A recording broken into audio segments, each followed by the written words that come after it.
Man, Studio Orange really dropped the ball this time, am I right? In all seriousness, 3D CGI anime series have really come a long way, and Studio Orange's Beastars adaptation is proof of that. Whether it's the 2D animation reference, mo-capped facial expressions, use of live choreography, or the pre-scored voice acting. And today we're going to focus on that latter element, recording voices first and designing the animation in direct reference to it. Doing so gives the seiyuu more room to breathe and be more intense, subtle, or versatile with their performances, and animators can ingrain that intensity, subtlety, and versatility into the visuals. レゴシ君よければ少し手伝ってくれない？我が物顔で舞台を血で汚したことだ。私は牙を向けるなんてことは絶対しませんよ。彼女と友達になれてるし、それにうるせえ！黙れ榊！チワワみてえにキャンキャン叫びやがって承知ねえぞ。強いやつが強いまま生きればどんなに輝けるかってこと。 But when it comes to dubbing over all of that for foreign language audiences, the difficult task of capturing the soul of the original becomes more challenging than ever.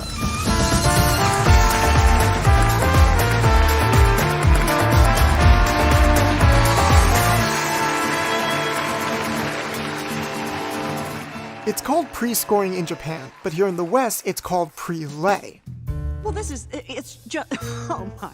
You won't often see or hear that in something dubbed. It's even allowed actors to influence the actual concept of the character beyond what the directors may have had in mind. In Japan, there are some times where a seiyuu is encouraged to act first so the animators can work around a particular performance. But on the whole, it's pretty rare for anime seiyuu to be directed without reference, watching their scenes on a screen as they perform their lines in sync to them, whether it's rough layouts or near-finished animation. This more common practice is called after recording, and it's kinda similar to how anime gets dubbed overseas. But yeah, prelay is the norm for Western cartoons, while pre-scored anime like Beastars are generally the minority. Here are some of them now. 金だ。やっちまったもんはしょうがねえだろ。我々の手に余るようならこの町にマスタードラゴンが人間の姿で暮らしてると聞きました。やだ。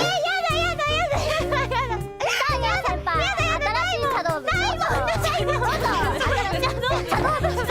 私のルールは私が決める。出るなって。だから二人で来た。誰と？玉木だ。この子ってシンクロさんの何ですか？奉仕してくれる男を探しに行った。それじゃ笑うこともできないじゃない。後期の姫君は口を開けて大笑いになったりしないものです。分からせないんだよ。内向きに強制サポートなんだよ。原付を貸すことがなぜ大丈夫に直結するのでしょうか。それに私はまだ非実弾に足を踏み入れたことも柿安飛行班長も存じ上げないのですか。え？なんか言った？ Two frequent aspects of pre-scored anime are that they're fully CG and/or have uniquely shaped mouth animations per syllable, as opposed to the standard open-close lip flaps you see in most anime. But it's worth noting that these don't always automatically mean an anime is pre-scored. Something like Redline has a lot of uniquely animated mouth movement, but all evidence points to it being a typical after-recording anime. アメリカ生まれの最初はアメリカの傀儡でしかないってことなんですかね。Regardless, Beastars is both of those things, CG and unique mouth shapes per syllable, which is only one of the hurdles this English dub had to overcome. You'll be fine. Even if you mess up, it won't affect the rest of the performance. The more detailed the medium, the more lip sync instructions need to be stipulated on an actor's performance. Beastars isn't as photorealistic as animated feature CG like this. But there's still a noticeable uniqueness to the animated syllables. I think I did a pretty good job there. There's several other ones where I'm like, okay, I matched flaps really well there. There are also several ones where I'm like, that is horrendous. Why did I not catch that? While there's a fair few moments where the dub very clearly doesn't sync up, it's also surprising how well it works when it does. Whether I'm your foe or your ally, that's for you to decide. Dub actors actually aren't completely locked into saying the exact syllables at the exact same times as the Japanese, because human speech, or in this case animal speech, naturally has a bit of vagueness to it. The late legendary animator Richard Williams points out that speech animation generally captures the feel of a sentence, and articulating every single sound would either look really silly or downright uncanny. The killer kills only in the fall when there is plenty of rain. It could be that he puts them in some sort of well or tank that is open to the skies and that fills up with rainwater. Tell me, Agent Jaden, did you get your vast experience on the job, or did you just fucking read about it in some school book? That's enough! When people talk normally, the finer details get smudged or phrased together. What stands out are the accents, which Williams even thinks can be used as a guideline for dubbing. It's why this ありがとう、お兄ちゃん。 still looks fine with this. Thank you, brother. There's a lot of research into how far this can be taken, but Beastars also plays around with different frame rates at times, making lip movements even more general and thus more flexible for dubbing. Also, there's this. Let's go. I don't even know what they were trying to do there. I don't even know why they dubbed over it. In the original, he just does a little hissing noise. But that is an important point. Dubbing is a delicate balancing act between matching the animation on screen and staying close to the spirit of the original script, and giving a believable performance that sounds good. And truth be told, some of the people working on this dub are already used to the challenges Beastars presents. It was handled by Studio Spliced Bread, written and directed by industry veteran Bob Buchholz and his daughter Megan, who've handled several dubs of some of Netflix's most popular anime, including pre-scored CG like Ajin, Sidonia, Blame, and recently Drifting Dragons, and it still goes deeper. Bob may be well known for the campy GTO dub, the Digimon movie script, and the voice of Gene Starwind, but he's actually been dubbing over CG for years in the form of Square Enix video games. Dissidia, The World Ends With You, The Third Birthday, and of course, Final Fantasy VII and Kingdom Hearts. Not only can dubbing over elaborate CG mouths look immersion-breaking, but focusing on fitting the timing of such specific syllables might bottleneck the quality of the acting. When it comes to lip syncing, these projects are generally split into two categories. For example, with Kingdom Hearts, the bigger projects like 1, 2, Birth by Sleep, the really bad one, Back Cover, and 3 actually have their mouth movements reanimated to fit the English dialogue. Then you get to the lower tier projects with ridiculous titles which are made with tighter resources, recycling assets and scenarios while also not having reanimated mouths. Those games, along with Advent Children, are in the same boat as Beastars when it comes to that audio-visual disparity. You meanie? The English voice of Jack in Beastars is Ben Diskin, who actually plays young Xehanort. This world is just too small. Oh, my tail swinging, maybe I'm in love. And it sounds like he had a lot of fun, even ad-libbing a few times. What's up, Lego face? And perhaps that's why both his lip sync and performance in the show is so good. He has a lot of experience in both prelay, Kings next door! Battle stations! dubbing, Next thing you'll say is, how could he possibly be alive with that hole in his head? and the in-between stuff like Kingdom Hearts. Your heart will sleep forever in the folds of darkness. But the question remains, does modifying the mouth animation correlate to better performances and natural cadence? Would this have fixed all the problems with the Beastars dub if it were possible to implement? Well, the voice acting for the main Kingdom Hearts games is... I'm so flattered! It's... Well, Mickey, Donald, and Goofy are searching for clues in every past world that Sora's been to. Okay, it's all over the damn place. Bring back her heart in this. I don't understand. Some of these characters can sound great without the reanimation, while others can sound pretty dodgy even with it. Granted, there are other Japanese video games out there that make much better use of reanimated mouths, and their English dubs sound excellent. For Yakuza Like a Dragon, I could just act through the flappage because there's a new sort of technology to fit the flaps with my dialogue. What I want to get at is that reanimating mouth movements is not always a magical make acting good button if the production already suffers in other parts. I don't understand. So then let's bring it back to Beastars. Does it suffer in those other parts? And is it able to maintain that three-way balancing act between sync, scripting, and acting quality? There are actually a few pre-scored anime with really good English dubs like Gundam Thunderbolt and Fireworks, though they weren't fully CG. A lot of people probably think dubbing does this to actors.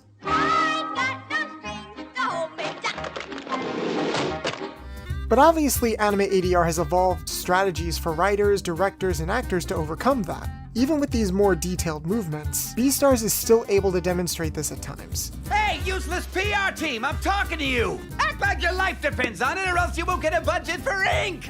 Some of the exaggerated animals in particular come across very well in the dub, maybe because the actors captured their absurd appearances and occasional bits of cartoony movement. It's just... This wolf will take care of it!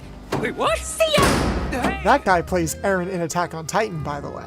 This is freedom! You need to work on your communication skills. However, inversely, most of the cast needed to be portrayed with more grounded-sounding acting. A lot of the time, it's a case where the seiyuu deliver lines very fast in a naturally progressive way, and the speed itself contributes to the tone, such as embarrassment, or irritation. The dub has actors deliver the lines slowly to fill those same stretches of time, so some of that tone gets watered down. Since we're both wolves, maybe we don't have to be so formal.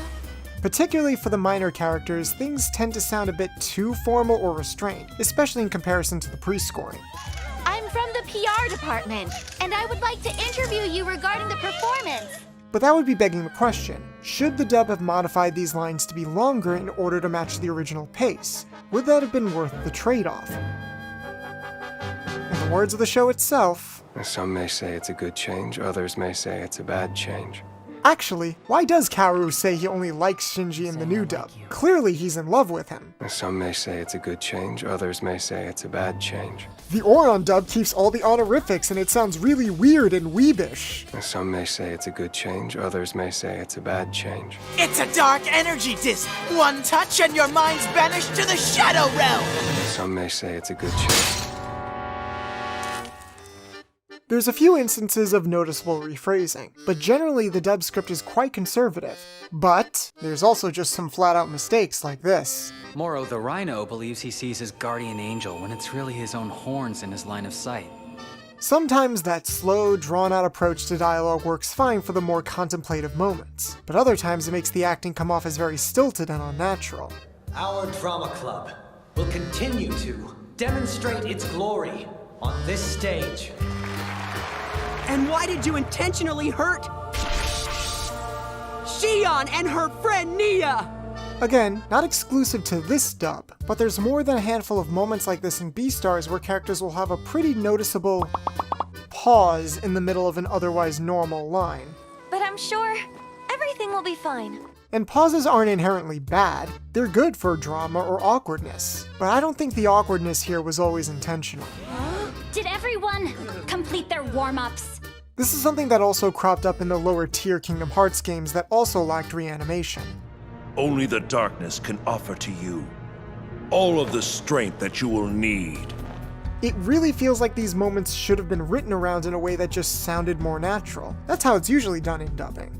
Why did you send for me? Father, why did you send for me?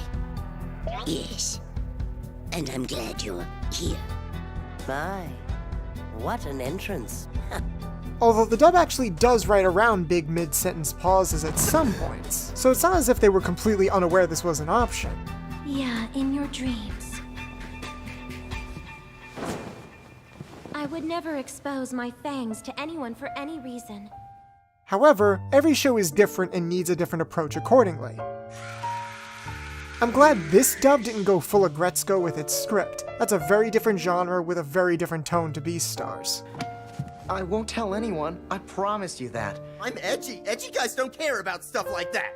I can appreciate why a more reserved, proper take would be necessary to match the almost fancy, posh setting and aesthetic. Even some of the character names are specifically derived from foreign figures, though that isn't always apparent depending on how you consume the franchise.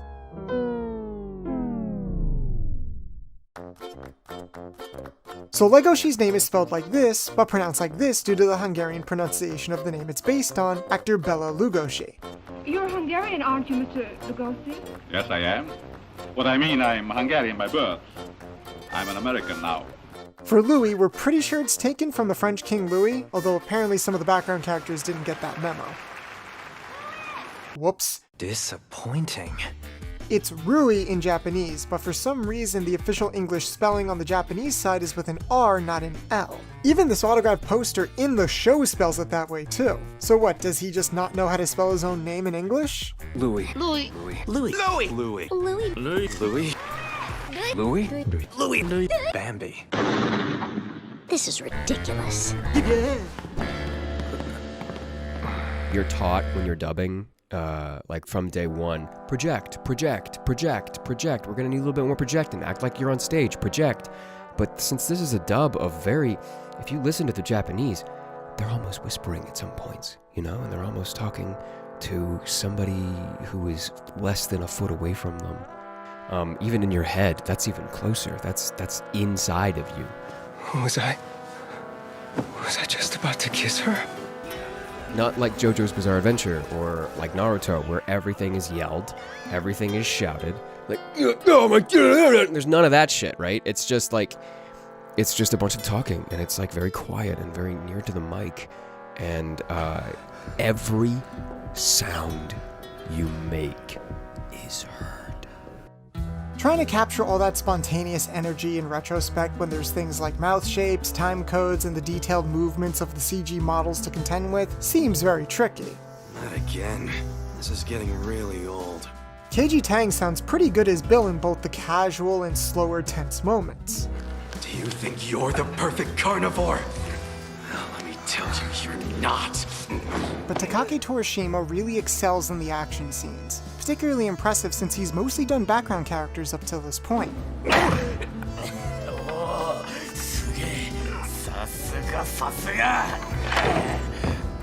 But again, the dub does at times prove this can be overcome.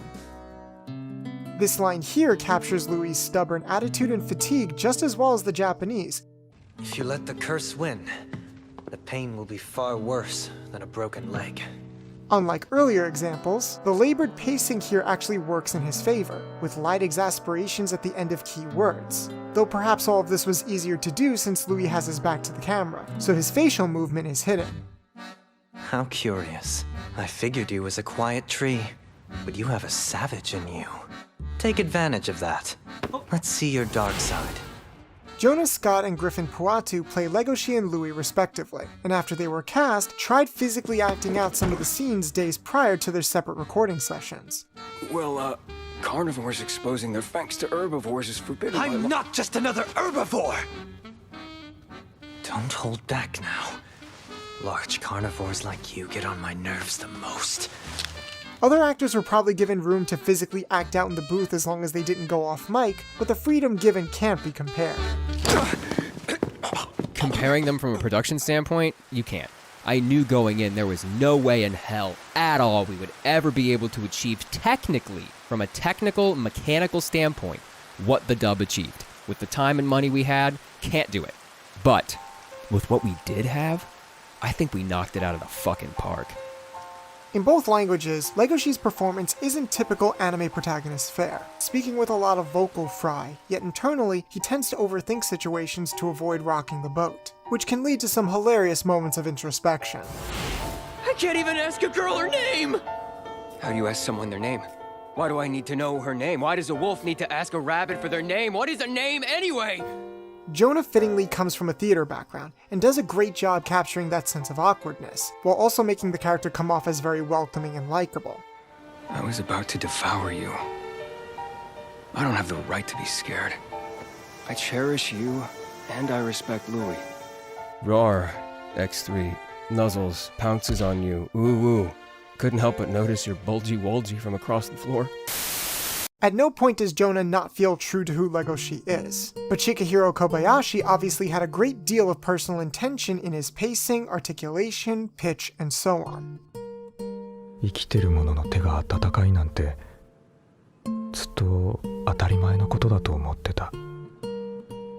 彼女を助けられればよかったはずだ。この手が冷たくならなければそれで。温かくて Obviously, the Japanese director and sound crew also deserve credit for guiding his performance, and Jonah undeniably captures some of this too. You know, when you're thinking in your head, you got pauses, and you gotta think about what you're saying a lot. And there was a line where it's like, you don't have to give yourself away. That's what he says. That's what it says in the translation. You don't have to give yourself away. It's almost directly translated, but it didn't fit the flaps too much. And I'm just like, hold on, let me try something. You know, I gave it pre-life and post. Like, I'm like, You don't have to give yourself away like that. However, the dub comparatively seems to supplement that depression with listlessness, which again does fit, but also runs the risk of making Legoshi sound too mellow or monotone. That's how it should be. Early on, Jonah demonstrates a good understanding of Legoshi's psychology with how he feels haunted by his dark side. Go away. Stop. You've suppressed your feelings ever since you were a kid. Is that sadness you're feeling? Or is it frustration? Stop! The Shadow is the antithesis of what Legoshi is. I knew the easiest immediate choice would have been like something really like really guttural and like I'm dark, you know? Fear me. That's not what Legoshi's afraid of. He's a big guy. He's not afraid of that crap. You know what he is afraid of? People like Louis. And what if I were to offer you one of my legs? You'd salivate and happily accept, am I right? All it takes is one bite. It became a confident, a swaggerous, and over-the-top, and intimidating version of himself. What he would be if he had the personality of someone like Louis or Bill or someone that he doesn't get along with very well. You feel joy from the bottom of your heart. At times, he might lean into one side of the character a bit more than he needs to, but it's clear by the end of the series that he has fully realized who Legoshi is. I want to say the last 3 or 4 episodes of the show, I settle in. I figure it out. I know exactly what I'm doing. I know what the character is. I know his arc. You can tell that he's a little bit more confident. And as a character and as an actor, we're both progressing, and it sounds great in the last 4 episodes. That's probably what you're going to see of Legoshi in Season 2. Why does he always pretend as if he is helpless and weak? To a deer like me, I find it disgusting. While Legoshi feels ashamed of his carnivorous urges, Louis is proud of his heritage as a herbivore, almost to a fault. And the dichotomy between how the character wants to come off versus how he actually might be is the most prevalent in the whole show. Calm down. Why am I so startled? Even if it's all a front to hide that deep-seated insecurity, everything he does needs to be dictated by that sense of control. This makes the moments where we see his armor crack all the more impactful because that's the real Louis. 誰も立ち入れない。これは俺の戦いだ。いいな。俺に尽くせ。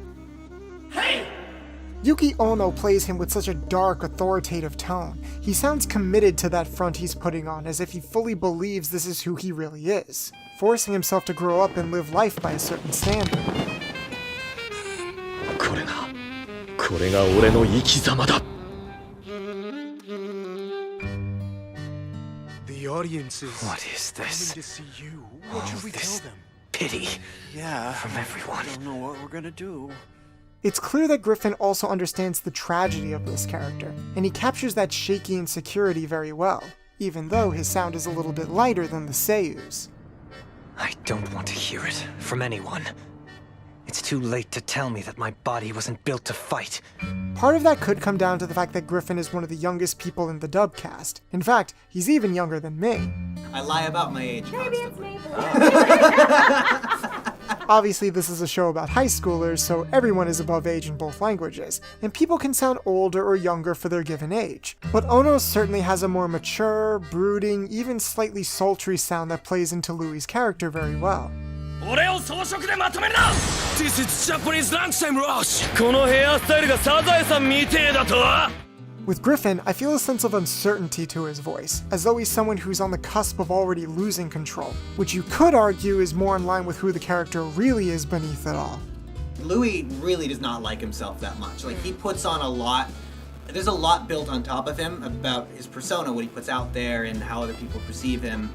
But he doesn't spend a whole lot of time actually thinking about himself and who he really is. And that he kind of faces that in the end of the show where he has to make a choice.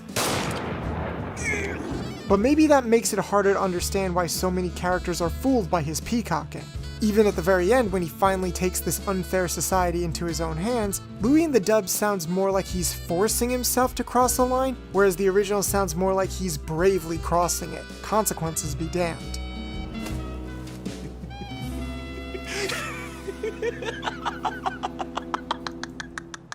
Scene! Act 1, Scene 5 is good to go. Considering the path Louis takes in the manga past this point, it'll be interesting to see how this direction translates in both languages when Season 2 gets adapted. While Legoshi tries to be more passive to hide his strength, and Louis tries to be more powerful despite his weakness, Haru is a character who knows exactly what she is. I'm such a loner. Nothing new there. I bet if I got devoured, nobody would even notice. Laura Jill Miller gives a very grounded, humble-sounding performance, and there were multiple instances where I found myself actually preferring her take on the character. Having said that, it was an incredibly weird feeling to hear an actress I'm so familiar with from my childhood who primarily played children and young mascot characters portraying a promiscuous rabbit who uses sex as a means to cope with her place in the world.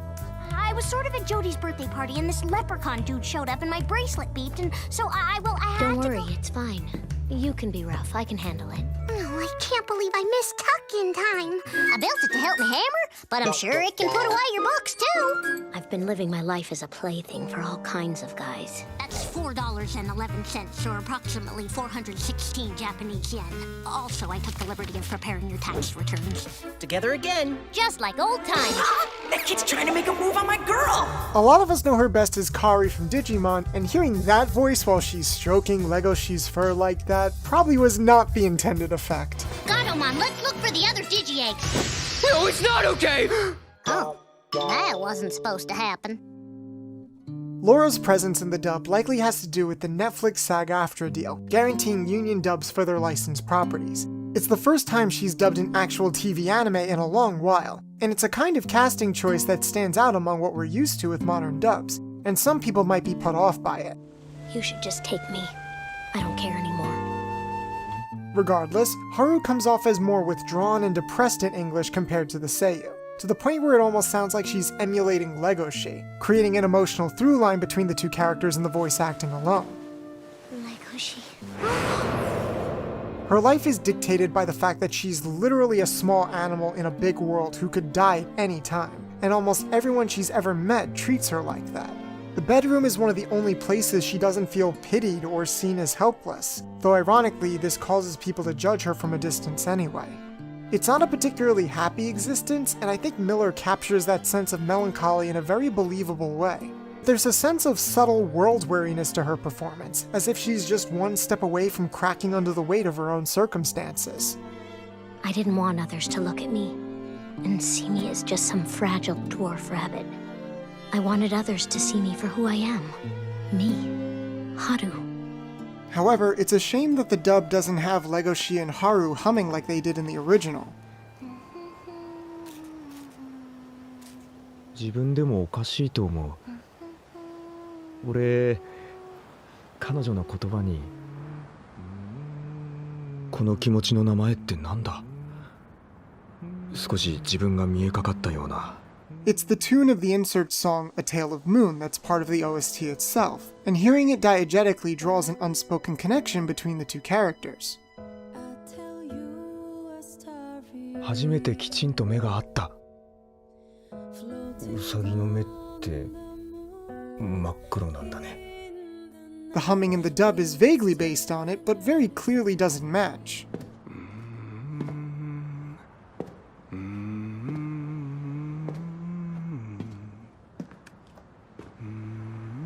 Which really sucks because that song constantly surrounds their relationship.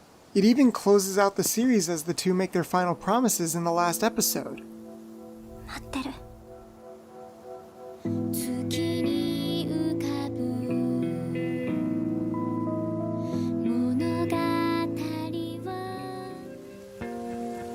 一人ぼっちだな私。仮に人並みにされてしまっても誰も気づかないかもね。Sayaka Sembongi definitely sounds more like a young anime girl, and there are moments where she sounds way more animated compared to Miller.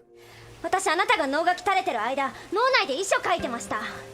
While you were boasting away, I was writing a will in my head. Maybe this is because in the original manga, Haru is drawn far more expressively and reactionary. There's much more of an exaggerated stretchiness to her face when she emotes, with her mouth being drawn much bigger. Man, Studio Orange really dropped the ball this time. This is just my speculation, of course, but it feels like Sayaka was given direction to act out more to match Haru's presentation in the manga without knowing how the final product would look in comparison. Then, Miller's performance was tempered around the animation that she would have needed to keep pace with while recording. I appreciate the thought, but I don't accept any pity from a guy that I've slept with. However, that cartoony side of her is probably meant to convey just how immature Haru really is despite being a senior. She's obviously not in touch with her deeper feelings and desires 100% of the time, so in a lot of ways, Sayaka does translate the character's personality more faithfully, even if Miller's more proper performance brings out other facets of the character quite well. Haru isn't the only character with potentially conflicting performances across language tracks. Juno in the dub can come off as more cunning than her Japanese counterpart, who makes the character sound more innocent about her intentions by comparison. Some may say it's a good change, others may say it's a bad change. Ben Diskin also definitely makes Jack sound cheekier in some spots with his ad-libs, but it's hard to say he gets away from the point of the character. I'm back! Think fast! We don't know what inspired all these differences, minor or general. Some of them were born out of technical limitations, while others could have been conscious creative choices. I get the feeling fans will feel more strongly about any differences between the two versions, since the show itself is in part literally about acting. But to find out which differences work better than others, you need to try the sub, try the dub, try everything.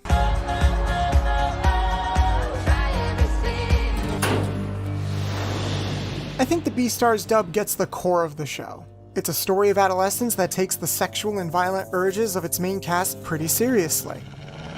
There's a lot of respect for the original at work here, but there's also technical aspects that noticeably hold it back, particularly in the scripting. Obvious pauses and awkward phrases are one thing, while moments of mismatched lip sync and overly formal delivery are going to stand out all the more when the visuals are so nuanced, and the original audio is so fluid.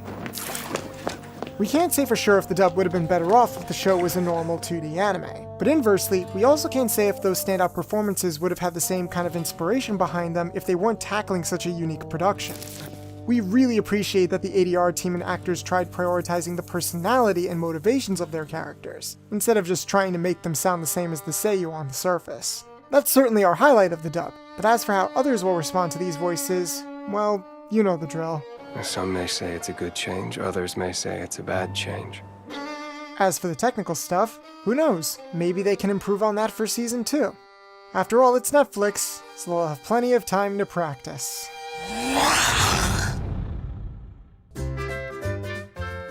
Hey everyone, it's me, Eric. We really hope you guys liked our breakdown for the dub of Beastars and are very curious to hear your thoughts on the show's dub as well in the comments down below. For this video in particular, we really appreciate Marissa Lenti for once again fact-checking a few things, as well as to Jonas Scott for sharing his experiences working on the show. In fact, some of the excerpts used in this video were actually from an interview that we conducted with Jonah, which you can find in the card up top. Special thanks to Reagan Senpai, Marissa Lenti, Spartacus, Ahoba, Seth Phillips, JR Pictures, Unknown Secret 1000, and all of our other patrons supporting us. This has been the Cartoon Cypher, and until next time. Yeah.